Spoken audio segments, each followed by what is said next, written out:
بسم الله الرحمن الرحيم لا حول ولا قوة إلا بالله العلي العظيم الحمد لله رب العالمين وصلى الله على سيدنا محمد وعلى آله الطاهرين لا سيما بقية الله في الأراضين أجل الله تعالى فرجه الشريف وجعلنا من أعوانه وأنصاره. I've been reflecting on different levels of involvement of Allah subhanahu wa ta'ala in our actions. Different levels of involvement of Allah subhanahu in our action, or different levels of involving Allah subhanahu wa ta'ala in our actions. Okay? So, I'm not still 100% clear about this, but I want to share with you and see what is your idea. Shall I start? Yes, please. One is you seek assistance from Allah subhanahu wa ta'ala. You seek assistance. Either from Allah subhanahu wa ta'ala or from the means that He provides us. For example, we say, إِيَّاكَ نَعْبُدُ وَإِيَّاكَ نَسْتَعِينُ. We only worship you and we only ask you for assistance. So we ask Allah for assistance. But you can also say, we ask Allah for assistance through some means. And that is, Istiʿānah, for example, بِالصَّبْرِ وَالصَّلَاةِ. You know, some people, for example, mistakenly say, for example, وَبِهِ نَسْتَعِينُ. Have you heard some people say وَبِهِ نَسْتَعِينُ? Yeah. بِهِ نَسْتَعِينُ, I think is not very accurate. Thank you. Because when it is for Allah, you don't use be. It's maf'ule be without harf jar. إِيَّاكَ نَسْتَعِينُ. نَسْتَعِينُكَ or إِيَّاكَ نَسْتَعِينُ. Ba is used for that instrument. So if you ask Allah for help, you ask Allah for help through salat, bis salat, or through patience, bis sabr. Is it clear? Ista'inullah bis sabr. Ista'inullah bis salat. So you ask Allah subhanahu wa ta'ala for help through something. Either you are patient, and because of your patience, you expect assistance to come from Allah. Either patience in general or fasting, as is an instance of patience. Or you are saying your prayer and asking Allah for assistance. This is one level. The second level is Tawakkul.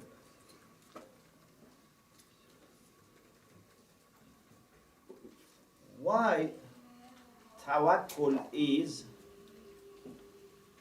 higher than seeking assistance?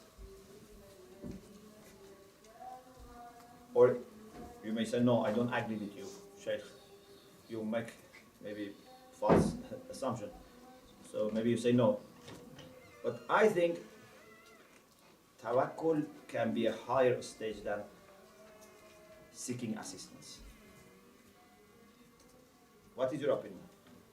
Just one person, yeah. There's a dua. One brother, one sister. Yeah. One dua of Imam Zainul Abidin. He says that, "Oh my Lord, if you haven't commanded me to ask, I will never ask you, because my whole umur goes back to you, and you are the best one to do the tawakkul." It's the meaning, something like that. A long time I read this. So this is the prayer and tawakkul. Yeah? Yeah, like Imam says that if you haven't commanded me for prayer, I never commanded because you Yeah. do. But what about Istiʿānah and Tawakkul? What is the relation to Istiʿānah? Yes.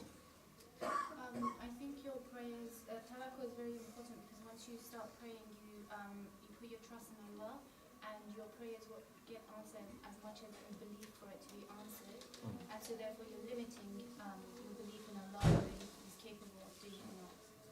When you do Tawakkul, Yeah. what do you do? When you believe in the power of Allah fully, that's what tawakkul is. So if you don't believe that your prayers will be answered or not once you pray, you're limiting yourself to as much as that prayer will be answered. Thank you. Maybe we can say in this way. Let me give an example.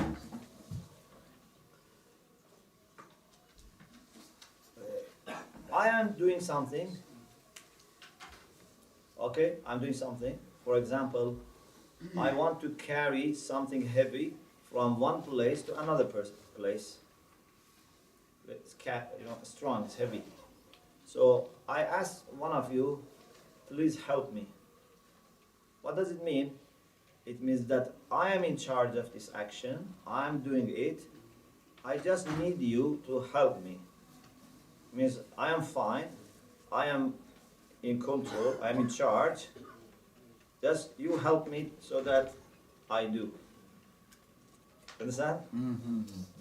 Like for example, you are driving, okay, a cart, horse and buggy, but it's hill. So you need a little push. So I said, could you push me? But you are in control and you are moving, but someone pushes you. But tawakkul is higher than this.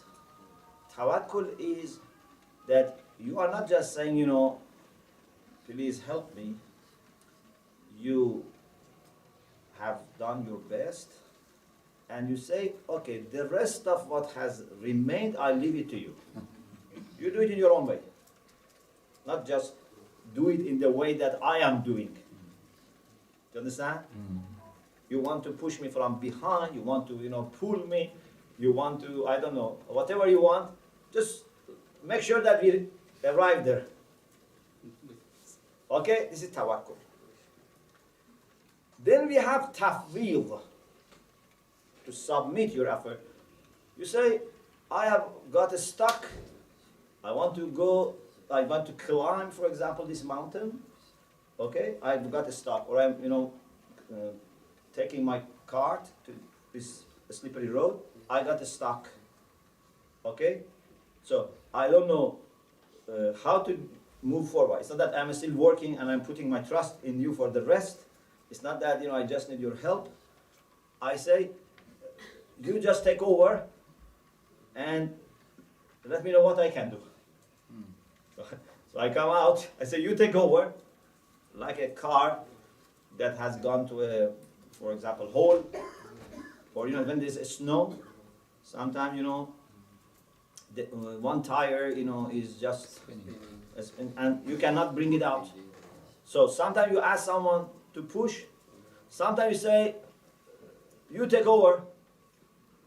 I cannot, maybe you have more experience.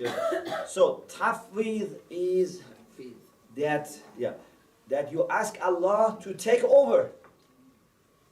أُفَوِّضُ أَمْرِي إِلَى اللَّهِ. I submit my effort to Allah subhanahu wa ta'ala. I don't just ask Him for assistance. I'm not doing something, then I say I leave the rest, for example, to Him. I just, please you take over. Of course, I will, do something. I will help you as much as I can. It's not that I want to, rest and then put everything on you, but you take over. Is there any higher level than this?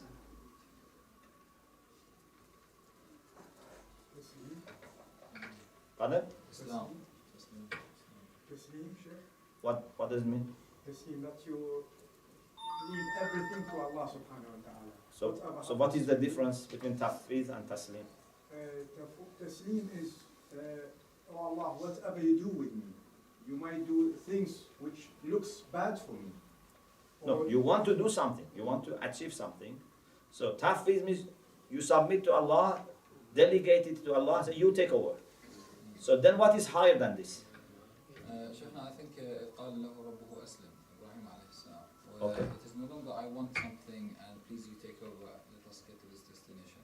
No, I don't want anything anymore. I want what you want only. I have no more want. I don't exist anymore at all. Complete submission at all levels, at every... That's a good point, but maybe it's not taslim. I think وَمَا يَشَاءُونَ إِلَّا يَشَاءَ اللَّهُ. I think the Sahih is to be told. That's beautiful. Very beautiful. Yes. You are also pointing the same thing. Very beautiful, mashallah. Salawat for Dr. Mustafa. Allah salli ala Muhammad wa alayhi.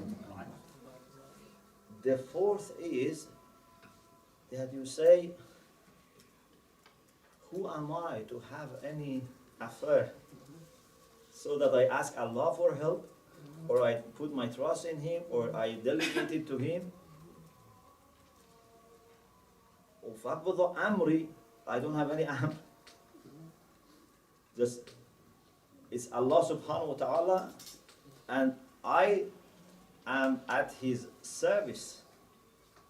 I don't see that I am of any significance that I define what will be, for example, the way Allah is going to help me, or the way I want to involve Allah subhanahu wa ta'ala, or I have any, for example, kind of plan for myself. Yeah? A servant doesn't have any concern of his own. A servant doesn't have any plan of his own, doesn't have any aim of his own, doesn't have any objective of his own. A servant is just concerned about being and remaining a servant. That's your only concern. Am I a servant? And am I going to be able to be servant? That's the only concern that I have. So it seems that maybe a higher level than even Tafwīḍ is that you think that you have no affair, no amr, nothing of your own, and therefore instead of submitting your affair or dedicating your affair to Allah subhanahu wa ta'ala, you put yourself at the service of Allah subhanahu wa ta'ala, and then what happens is that there will be no difference between you and Allah subhanahu wa ta'ala's aims and objectives. There is no separation, because you have forgotten yourself, you have decided not to have any concern, any interest of yourself. Then you and Allah subhanahu wa ta'ala work not as two partners, or not equal partner, or for example a bigger partner, a smaller partner. You work with Allah subhanahu wa ta'ala, but as a shadow and the real one. We at the best are shadow. The real one is Allah subhanahu wa ta'ala. So if we achieve this, then the work for which you were worried is not as important as this condition that you are trying to keep or achieve. So when you start with some, for example, aim, and you try to, for example, achieve it, in the process, inshallah, you will be able to improve your understanding and deepen your reliance on Allah subhanahu wa ta'ala, rethink about your relation with Allah subhanahu wa ta'ala. So you wanted to sort out a problem, but in this process, you have gained something which is more important than solving that problem, and that is you have come to a very, very close relation with Allah subhanahu wa ta'ala. Then you don't bother, what was the problem and what was, the thing that was bothering you. And therefore, you wish that you just keep this state, and if you are offered that, if you like, we can take you back and, go to this process. But Every time you go to that process, it would make you, higher in your connection with Allah, in your relation with Allah. You will say, certainly I love. If you can take me 70 times to this process, as some of the companions of Imam Hussein said, for example, if I am able to give my life to you and then come back to dunya and give my life to you, I am happy. I just want to be given opportunity so that I go through this test and just come out of it with full sacrifice. But when I sacrifice, I don't lose. When I sacrifice, I gain you. I lose my little, insignificant understanding, ego, and what I gain is unity with you. Who is losing? You're not losing. You are gaining more. So we ask Allah subhanahu wa ta'ala to enable us to serve Him as true servants. We ask Allah subhanahu wa ta'ala to help us to be all the time at His service. If there is any impurity in us that would disqualify us from being a true servant, we ask Allah to remove those impurities. And we ask Allah subhanahu wa ta'ala to help, inshallah, our community to move as a community which is thinking of its role in this world as being a servant. Sometimes servant is one person, but sometimes a community is a servant of Allah, is at the service of Allah. And this is what Ibrahim alayhi salam and Ismail alayhi salam said, Ummatan wa min dhurriyatina ummatan muslimatan. Like we want a nation in our progeny that as a whole they are also submissive to you. Not few individuals, or not even all members individually, but as a whole to be submissive to Allah, which means not only as individuals, but with their interpersonal relations and with everything that they do as individuals and as a community, they are all submissive to Allah subhanahu wa ta'ala. Wa akhiru da'wana alhamdulillah rabbil alamin.